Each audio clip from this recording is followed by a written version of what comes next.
Welcome back.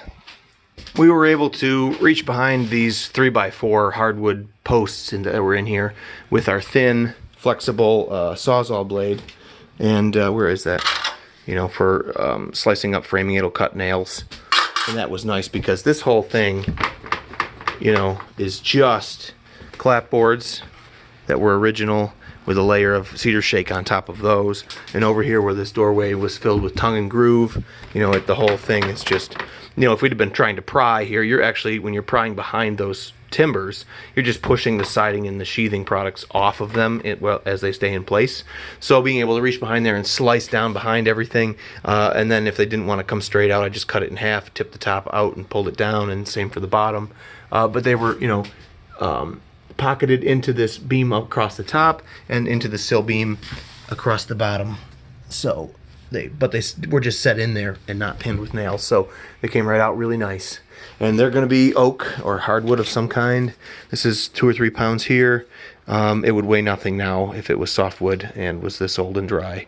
But interesting, kind of all of this was probably, this is sawn, I believe. It's not hewn. So sawn, and but the beam is hewn. So those are our classic hew marks on it there. But so right about that time where you would do that way, but you know, maybe got some other timbers sawn, everything was green or hadn't dried, and you build the whole house and it would dry and shrink up over time. And now those are like iron and weigh a lot. So glad I didn't have to dig nails out of any of those and just cut the nails off that were in here. But we're down to, you know, this sill beam once again, the way that this is constructed with a sill beam rather than a sill plate, and then a rim joist and floor joists over into the space, then a subfloor over the whole first floor surface, and then you start with your first floor walls built upon the subfloor. That's how we do it now. These days you would build your wall up and then you would send, you know, a floor out in here, and at least you would finish it out in here after the wall was standing in place. So that means you could only go as far as the face of your framing with the finished floor or the subfloor boards. And when you take everything away, now we have kind of a 4 or 5 inch, you know, hole down in there. So we need a surface there to accommodate the door installation. I'll end up with, you know, a 2x4 or a 2x6 ripped standing on its edge along on our side, along on the other side, and ripped in such a way that the top of them comes in under the surface of the floor, so that I can add a piece of 3/4 inch subfloor material and be round about the level of the subfloor here. I'm going to ignore the finished hardwood surface because that would be additional to what I had for a surface here in a contemporary sense.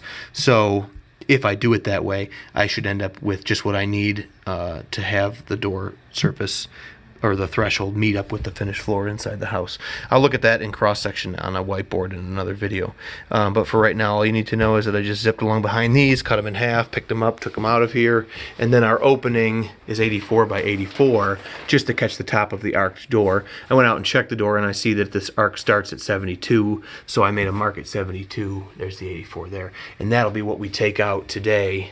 We'll leave ourselves this material because I don't want to have to build it back outside. I don't want to have to put cedar shake back together out there if I don't have to. I have to do it over here anyway because we're missing the window opening. And so I'm just trying to be wise. If it comes to it, I can take it away, but like everything, I'll do less, you know, until I have to do more, just as a best practice. But when we're all done, again, this will be better in this area of the home than it ever was before. So let's get that cut open, and tomorrow is hole drilling day finally.